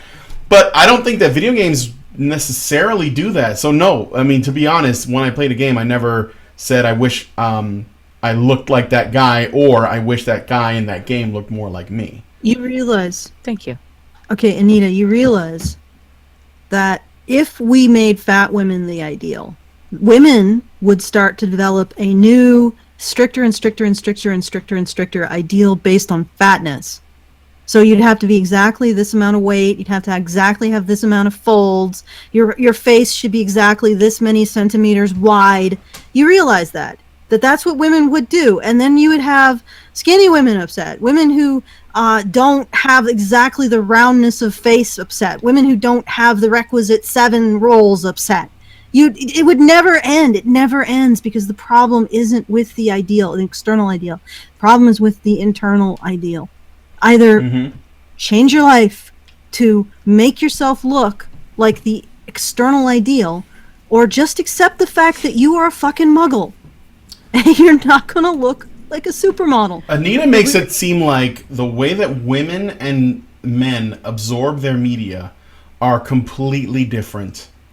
And that women somehow, according to Anita's logic, internalize everything that they consume and they allow it to reflect on them in some negative way. And men just enjoy what they're looking at and realize that they're enjoying a fantasy. Like, guys have waifus, not because they think that they expect that they're going to meet that person or someone even like that. And if they met a girl, like later on, they became interested in, they're not going to use the waifu as their standard and be like, you have to be as attractive as my waifu, otherwise we can't be together. I think they realize the difference between, not always, but in most cases, they realize the difference between fantasy and reality. But according to Anita's logic, women don't seem to be capable of doing that. Okay, Bunny, I'm sorry I cut you off. Oh no, I was just going to say, well, thank you for answering. Part of the reason I wanted to ask is because I've never actually asked a man that. I've just, yeah. So thank you very much. The thing I wanted to say, if once you account for physics and costuming, the type of bodies that we see in many video games, and I'm not talking about like the super gigantic, like porno titty kind, but I mean the sort of regular like Claire and Jill and from Resident Evil, that sort of thing. Most women, if they're healthy and reasonably young, and by reasonably young I mean like under 50, you can fall into that kind of range, that kind of homeostatic range. It's not that far off. If you're healthy and you exercise regularly, then chances are good you're going to be in that range. I mean, obviously there's some differences in bone structure and muscle mass and things like that. But, I will never be a tiny little jinxie type. Never have been. Again, I'm built more like Charlotte. But when I was at my most fit, I looked like a video game character. And it wasn't even that difficult. So what I'm sensing here from Anita, with my sensing feels, is wanting to make things acceptable that are currently very popular to make acceptable, which is things like body fat acceptance and things like that. I think that's pretty clear where she's going with this, right? Like, even just look at the graphic on the screen. I don't inherently have a problem with that to a certain degree, but I also think that you should have the right, you should retain the right to not be attracted to or even repulsed by people who are either too skinny or too fat for what you consider whatever it is healthy. you're not into, right? Exactly. You're entitled to your preferences? Is that what you're saying? That's crazy. Yeah. Oh my God, I know, right? You don't have to be a dick about it, but I don't find really happy people attractive. I don't find really tiny, skinny people attractive. I'm very much in the happy medium, not too fit, not too slacky, right? Kind of like me, right? Kind of somewhere in the happy medium. And that's what I'm attracted to, and that's my preference. But and a lot of people have been making a big deal about fat acceptance lately, and the dangers that it can have. And as somebody in healthcare, I completely agree with them. It's not a good thing to start going down that path. And I know you're not healthy at any size, and that's just the bald truth of it. Yeah, you cannot. All right, if women want to have that ideal, then do the work. Just say to yourself, okay, that's what I want in my life, and do it. I don't even understand it. It's like either say that's something that's unobtainable for me for X, Y, and Z reasons.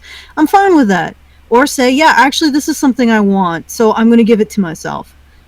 And do it. And then shut the fuck up about this, because you're making everybody else responsible for what you desire about yourself. And we're not responsible for that. If you said, I can't be happy without a tiger, like, are we responsible for giving you an expensive animal to make you feel happy about yourself? No. And we're not responsible for giving you an expensive lifestyle to make you feel happy about yourself. You know, it's just you do you, right? But by the same token, don't ask anyone else to do you. Yeah, don't ask anybody else to be responsible for your emotional reality. I mean, you can ask somebody else to do you, but they may, whether or not they do. If you want to look like a video game character, if you want to look like a lot of women can't look like a supermodel because they just don't have the frame. But if you want to look fit like a video game character, then do it. Mm-hmm. Give yourself that, and shut the fuck up about it. If you're like, yeah, that's not something that is really a priority, then just stop making it a priority for everyone else. You're not going to do the work. Why should anyone else have to? To make you feel better. Why should you take away their enjoyment of something, really, is what it comes down to for me. Like, because so much of this sounds like, how dare you be looking at girls that make me feel really bad about myself. And that's how so much of it comes across. How dare you be looking at all these pretty girls with perky boobs? Yeah. And it makes me feel like I'm not pretty and don't have perky boobs. Right. And it goes back to the thing I was saying. My problem, your problem. Yeah, and it goes back to the thing I was saying before. It's like, do you not realize that when people who play a lot of video games are enjoying the characters, whether they're really sexual or not, they may even like say, "Oh, I think Bayonetta's really hot," or like somebody in the chat said, "Taki is my waifu," right? But they're not gonna say, these are the standards that I now live by, and you should feel bad that you don't live up to these standards. I mean, if somebody does, and they're probably not worth your time. Most people are not going to do that, though. I was going to say, I have encountered people with like life-size cutouts of Cammy from Street Fighter, and I found that a little strange because it's like right by the bed. I'm like, I don't know. Apparently there's a market for it. There is a market for it. Yes, and that's fine. More power to you, but again, if you're living your life saying Cammy is the standard by which I will, hook up with someone, judge everyone else by, well then good luck. You can have all the standards you want. Doesn't necessarily mean you're going to get what you want. You're entitled to those standards, though. It's true. It's absolutely true. Yep. Yep. And women are the same way. If you want Christian Grey, good luck. I gotta tell you though, there's no such man on Earth, but you're entitled to your standards. What? Yeah. Okay. It's the same. All right. I think it was so much easier when all we did was like just sniff each other. That was I agree, actually. Just I do. It's all smell and texture, and that was it. We're happy with that. From a biological standpoint, there's something to be said for the vomeronasal organ. So that's all I'm saying about that. But sniff tests, I use sniff tests a lot. Okay. Yeah. All right, moving on. These limitations on creativity when it comes to female characters don't stop with body type. We also don't see the same range of ages commonly represented as we do with male characters. It's not unheard of to see male soldiers, fighters, and heroes who appear to be in their 40s, 50s, and even older. You're right. Doesn't look older than 40s. Playable female characters, on the other 50s. hand, are almost always young, and it's for the same reason that so many of them have the same body type. I mentioned Fighter's Instinct, but I know that that's a bit obscure. Intended to be sexually appealing to straight male players. The result is that we have or lesbians or bisexuals. Just saying. It's not just to appeal to straight males, and even straight women like to look at attractive women. I've seen that too. I mean, sometimes I think it's another way in which maybe men and women consume media differently. Isn't it the case that most of the time when men consume media stories that are sort of like, maybe written with them in mind, it's usually about being an outside observer and watching the story play out as an outside observer. Like if you read, I don't know, like a Tom Clancy novel or something. And then products that are designed with women in mind usually make the female characters more like a vessel for the woman to inhabit, so they can actually become the person. So when you're reading 50 Shades of Grey or Twilight and you're a girl, the idea is that most girls want to be the character in the story, where most men just want to observe the story. So, what were you going to say? Something that occurred to me. If you look at animals, almost every animal on Earth has a man who's sort of like an aficionado of that animal. You know what I mean? He likes like the iguanas, even like insects. You'll find some guy who's like, I love this animal. It's cool. Maybe it's just that guys, they want to play these animal types because they like animals. Mm-hmm. I don't know. Oh yeah, no, definitely. I mean, look at Spider-Man, the comic book. When Stan Lee and Steve Ditko were working on the book, every villain that Spider-Man encountered was totemic, which means he was basically an animal type. The Scorpion, the Rhino, the Vulture, Dr. Octopus, they were all basically, and Spider-Man himself, they took an animal and they put the traits on there because they thought that was cool. So, yeah, I think that there's definitely some truth to that. The majority of these sort of comic book characters, I would say the majority of them are basically like totems in many ways. So, all right, let me hit play. I think we're in the home stretch. Let's do it. Plenty of representations of male characters who communicate that men can continue to be active, vital, and powerful over the course of their lives. Meanwhile, the absence of older playable female characters wrongly suggests that women's value is tied directly to their beauty and youth, and that when they're older, that value is all used up. Well, how does it imply that? I hate to say it, but it's true. Depending on the woman, yeah. Well, no, a woman's what Anita is sort of touching on is that a woman's sexual market value is often at its highest point when she is young and fertile and attractive. But Anita doesn't see sexual market value as the power that it really is. But that is one of the things that we find. A sexy woman is powerful. There is a power inherent in that. And younger women tend to have more of it. And then men, they tend to have less at their younger age, but as they grow older, they get more of it. That's why there are still really young girls that find Sean Connery attractive, even though the guy's probably like got one foot in the grave at this point, because he's known for he's known for being a sexy guy when he was younger. And I don't get it, but it's true. I've seen it. There's lots of really old like celebrities that people find attractive. Clint Eastwood is one of them, and Ed Harris and tons of others. So, well, okay. Go ahead. I would say using an example from an older culture, like Rome again, where they had that kind of erotic spark went from man to woman rather than from woman to man, or at least that was the perception. I remember reading like a slice of life. Then they were talking about a young man who was sort of going into his adulthood, and the women were like, making fun of him by saying your pretty flowers are drooping, because he was getting older and no longer as attractive. So I think that this is like something that can go both ways, and I think in that society, I wonder what Anita would have to say. Would she say that women or men are victims of high sexual marketplace value when they're younger, or would she say that women are victims of not having that high sexual marketplace value at any time, really? If there was a reverse situation, yeah, just saying, she'd probably try to find some way that it's sexist against women. Yeah, against women. Yeah, value is all used up. There aren't many good examples of prominent positive representations of women with different body types in major contemporary games. In Life is Strange, there's the minor character Alyssa, a classmate of Max, the protagonist. I didn't know you were a sci-fi geek like us. What's your favorite? What's your favorite? I know you did. I was waiting for it. What's your favorite? What's up, dude? In Assassin's Creed Syndicate, there's Agnes McBean, owner of the train which becomes the hero's base of operations. Then may I present to you Agnes and Bertha, Lady and Locomotive. And in Star Wars Knights of the Old Republic 2, Kreia is a great example of a capable, powerful, older female character. I am Kreia, and I am your rescuer, as you are mine. Let's go back to Overwatch for a moment. Since that Just pausing for the banana just to make sure. Okay.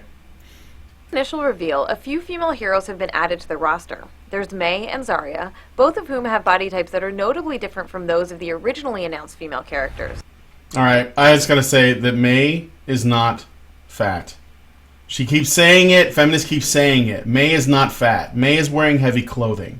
She is actually, she's curvy, she's voluptuous, she's thick, but she's not fat. In fact, if they ever made a skin of her that is her in plain clothes that matches like the conceptual drawings, Anita would make a video talking about how either Mei was changed or, Blizzard pulled the wool over our eyes because they were sexist the entire time. Mei is not fat. Anyway. Anna, reporting for duty. And more recently, Blizzard announced the game's next hero, Anna, who's both an older woman and a woman of color. Very important. These characters are welcome and encouraged. Okay, wait. So what I'm to understand, Anita, is that a woman's sexiness, we shouldn't reduce women down to their sexiness, but we should reduce them down to their value in your victim hierarchy. We shouldn't reduce them down to the characteristic of being sexy, but we should reduce them down to the characteristic of being a particular race. Are they fat, brown, or old, you mean? Yeah. Isn't that still reducing them down? Well, of course, yeah. Oh my! So she essentially, I think I've discovered Anita's plan. She wants to replace the beauty ideal with the victim ideal. Yeah, she does. In addition, I just realized something else, specifically with Mei. Anita thinks that Mei is breaking the stereotype because she thinks that she's overweight, but what she doesn't realize is that Mei is actually a character that is designed with utility in mind, like most male characters usually are. She's wearing winter clothes because she's ice themed and she comes from like a cold climate. So she's actually dressed to get shit done, much like most male characters would in the same situation. But Anita thinks that they have somehow been progressive, but they didn't. All they did, I guess they were progressive in that they said, we think she should be wearing a coat. But I just realized that she missed the fact that the character was made with her utility as her value. And still attractive, by the way. Alright. But really, they're just a start. Game developers need to continue actively working towards creating the same range and diversity of female body representations that we see among male characters. When female characters' bodies are liberated from the need to uphold narrow, limiting cultural beauty standards, the resulting range of representations can not only make games will themselves appease more my interesting, desire to it can promote encourage victim ideal. Yeah. They will conform to the victim ideal, and then you know what we'll have? We'll have a Exnita 2026. 2026 is too soon. We'll have an Exnita 2056. No. Oh, and look at the video games and all of these women who conform to the victim ideal. Oh my God! Look at this! Look at this! They're all being reduced down to being brown or fat, or in a wheelchair, and they're all just there to make points on a victim ideal scale. Oh my God! The women are so fucking never fucking end. You realize women constantly need to be liberated from their liberation. Do you realize that if Anita didn't spend all of her time comparing male representations to female representations in every form of media ever from her own lens, that she would have nothing to talk about? It all stems from the same. It's envy, and I know that I don't want to oversimplify, but it comes from the only thing I can think of. It comes from envy. This thing where there is and what she doesn't. I will confess to one other thing too. I was saying before that one of the reasons why they don't have all this diversity that she wants in games has to do with the fact that feminists are part of the reason why. Because if you do all those things, they'll come out and complain that it's sexism and objectification and misogyny and insulting to women and violence against women and all this other stuff. But there is a market force effect as well. Most people, I would like to see more female characters that were monstrous and other types, but I don't think the market wants that. And that's another thing that Anita is fighting with. Of course, she happily fights capitalism, but she doesn't realize that as long as men and women who are consumers will have preferences, then there will be these things will remain. So I don't think that's going to change. I was just going to touch on that, Brian, so I'm glad you brought that up. I think it's awesome that they're coming out with new characters. And honestly, those characters look pretty damn good. Like, they look well designed. But the proof is going to be in the gameplay. And I think it does it worse for Anita's cause if, and I'm not saying Blizzard is doing this, but I've seen this happen sort of in the comics end of things, making these specific niche characters to appease a certain audience, and then they suck. And then no players want to have anything to do with them. Yeah. And it doesn't sell. And then it feeds back into itself with, well, it just didn't sell because you gamers are stupid. Yeah. And it could be something like, no, this mechanic is idiotic. I hate this mechanic. Change this mechanic, it'll be fine. But I'm not a fan of doing it for appeasement, but I am a fan of developers being creative and doing what they want to do. And I think Overwatch is walking that line pretty well so far from everything I've seen. I don't want to see them go too far into now we're going to have an intersectional queer dragonkin, from Tumblr, and I don't want to see that. And I see that happening. So in the future, but those characters look fine. I mean, honestly, May, her outfit's pretty damn cute. I would totally wear that. So. Oh yeah, no, I play May. She's one of the people that I main with on that game because I like her abilities. So I like her utility. That's what she's good for. That's just it. But you can't make a niche character to scratch the itch and say, okay, here you go, guys, here's your bone, we made this for you, and then have it be a terrible character because it's going to backlash even worse. Yeah. So I think, I'm not a video game developer, but I would think that would be a really hard line to walk sometimes. Oh, absolutely. All right, let's get I think this is the end of the video. Let me just see what she says, because there's just credits and stuff. Just to see all women as the desirable, valuable, autonomous, fully human individuals that we are. Yeah. And yet men, the problem is that men's desirability isn't considered something that needs to be consistently maintained. Otherwise, you would see men who have a very a narrower range of body types. That you would see exactly the same thing with men. If we were, as a society, we're like, yeah, you know what, we gotta maintain the idea that men are desirable beings, then we do the same thing that we do with women. And we don't care. Or some people say that's biological. On what planet does Anita think that if there are more fat girls and really skinny girls and like really old women in games, would that make them more desirable? Like, why do you think that makes them desirable? It doesn't. Because those women are people too, Brian. Didn't you know? Representation matters. Yeah, apparently. I love how she puts at the end, like, it makes them into human beings. Like, she says that at the end, essentially. Like, she says desirable human beings, like they are. Like, nobody acknowledges that because there aren't enough old women in video games. Old women don't exist. So... Yeah, well, if you're an old woman, you're going to have more of a limited desirability. So and that's just sort of the way it goes. But it's also going to be true for men. I mean, yeah, you can say Sean Connery and Clint Eastwood, but they are in a statistical outlier. Take those girls who say they're attractive to an old folks' home and give them a tour, and they will say, "Yep, I think that I found about none of these men attractive." Well, there definitely is a drop-off point, but I think the male wall is later than the female one. But this is possible. Yeah, but the thing is that my point is, you know what? My overall point is this, Anita. In what part of your squirrely brain does it make sense to present as desirable and human an amphibian, a fucking orangutan, and a zombie undead dentist, zombie dentist, and a Cheshire cat? Like, what squirrely part of your brain makes you see those characters a feline as Dr. Horrible. desirable human males? Like, is this what your dissatisfaction with Jonathan? Is this the source of it? That he doesn't look like he doesn't look like a cross between a midget and Garfield?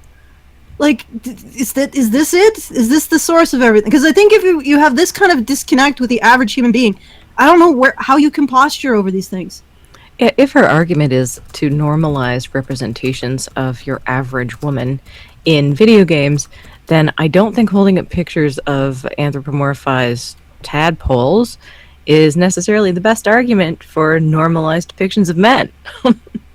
I don't think she thought that through. No, she didn't think that through. The closest she got was that fighting game with the fat guys. Yeah.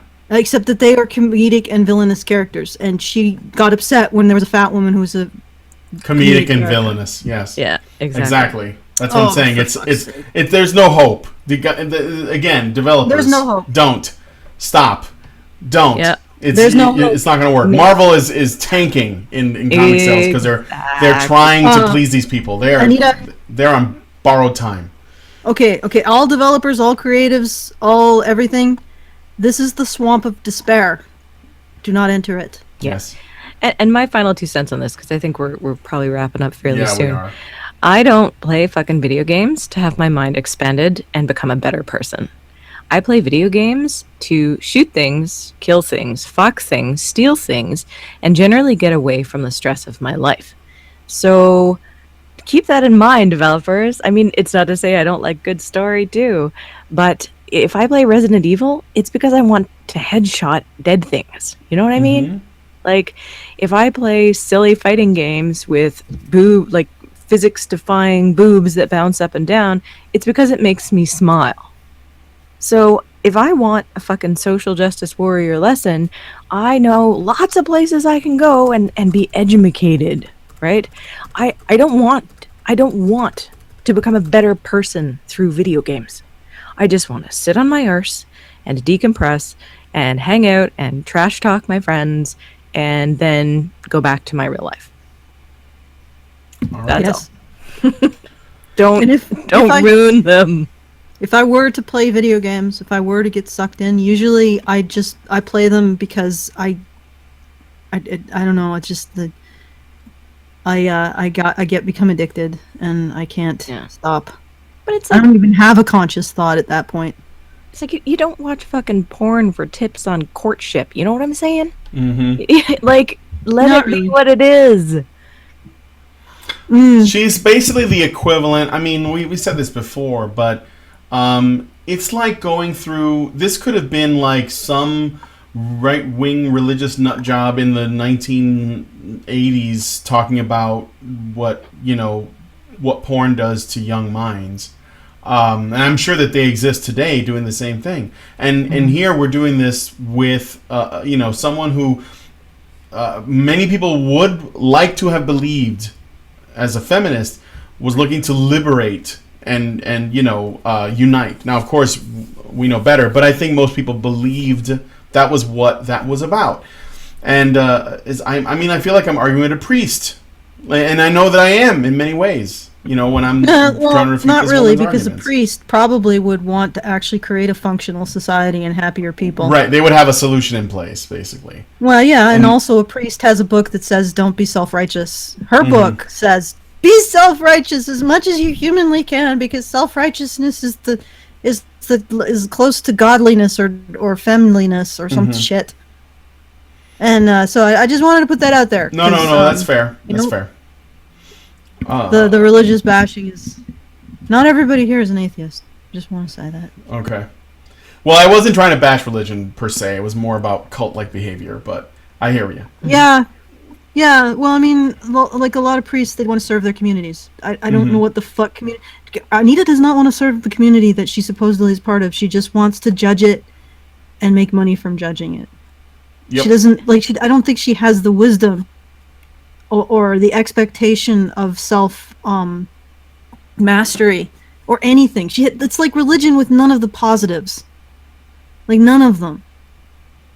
Anyway, I'm just gonna put that out there. No, I appreciate that.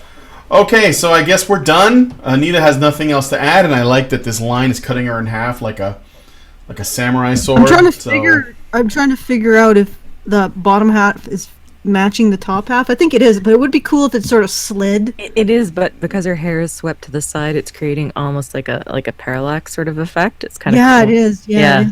It looks like she's about to, like her top half of her head is about to slide. Yeah, right. Like it's gonna slide off like slowly.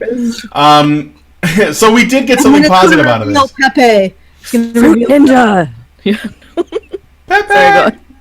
Oh my god! Okay, briefly, can we talk about Hillary and her war against memes? Yeah. I mean, we don't even have to talk about it long. We just have to be like, Hillary is in a war against memes. I'm just saying. Hillary's fighting memes. That's all we need to say. I think she's in a war against Singer Nick's birthday, frankly. She's fighting the degenerates. Isn't it she's the deplorables, the basket. The deplorables, that's right. Yes. I don't know what to say. What else can you say to that? It's just Hillary, it's like at this point in time it's politics is mocking itself. Oh, I know. What a time to be alive.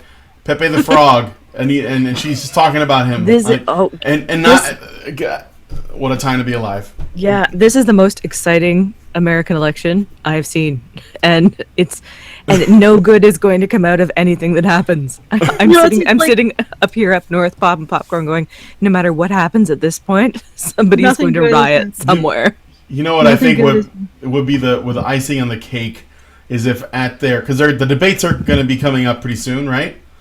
I want somebody in the audience to shout praise Keck. Nice. I want somebody in the audience. Or even better yet, maybe Trump will do it. Maybe Trump himself will do it. Why are you guys downvoting this? Why are you guys downvoting this so much? Oh wait, how many downvotes do we have? We have like 12. Oh, I know. Really unusual. No, we had 11 before the stream started. And then the other one that was like the weird duplicate one had 10. And it hadn't even started yet, so I don't know. What the fuck are you guys doing? I don't know. What the hell did we do to you? We didn't do anything to you. We did this even before we did a damn thing. No, we hadn't even started yet. I smell bad, and I make too many dirty jokes, and I say the word cunt and titties, and nobody likes me. That's clearly what's going on. Maybe it's I'm gonna remain agnostic. No, I was gonna say. I was going to remain optimistic and think that maybe the upvotes will highly outnumber the downvotes, and the downvotes means that we have like haters, and haters are good. It makes things interesting. Yeah. Okay, but yeah, it's just maybe it was the title, hey? Is the title? Oh, I was thinking that it could be the title. Because when I made the thing, the first comment I saw is what the fuck is this?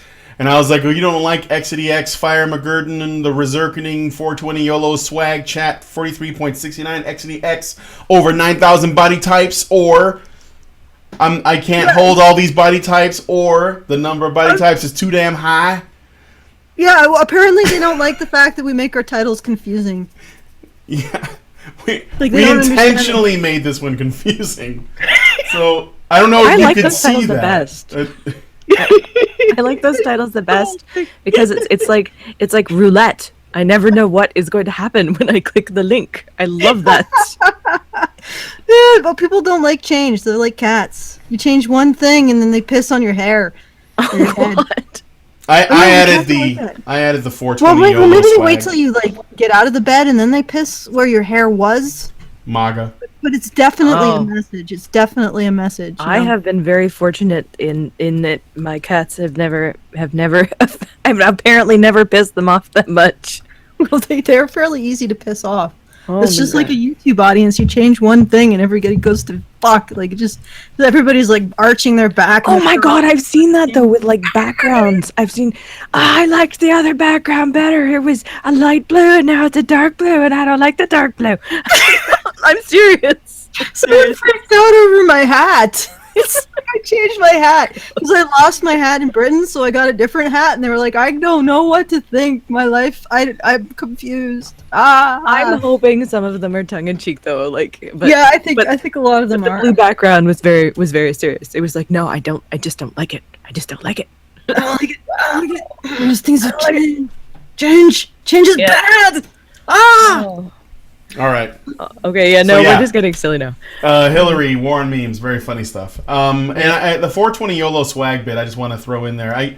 I came up with that because I was playing Overwatch the other day, and this guy playing Reaper got play of the game, and his name came up, and it was 420 YOLO swag, and I cracked up. I was like, I was like with my friends, and I was like, holy shit, 420 YOLO swag got play of the game. And immediately, it dawned on me right away. I was like, he got that name? Like, that was the first thing I thought. Because people would have been trying to get it, like, the day of the fucking console release. But he had it. So, yeah. He must be some kind of celebrity with a great Twitch channel and all that. So, just because he has that name. So, anyway, I'm done. That was my story. That's where I got that from. And I know this stream was a bit lighter than some of the other ones I've been on, but Is it over? Every once in a while, I think it's good to just laugh. Is it over? I haven't stopped yet, but No, we're still talking. Stopped. So, thank you again for having me on your show, and thank you out there to everyone who listened, and even the haters. It's all right. Yes. As long as you're here, you clicked. You're here. Yeah. Thanks, Bunny, and thanks, Allison, for taking the time. Also, giving us an update on all the crazy ass red tape involving the government. Yeah. So we'll see how it goes. Conspiracy says my stream is XxSkyrim_NoScope_Swaggins. Nice. Nice. Oh no.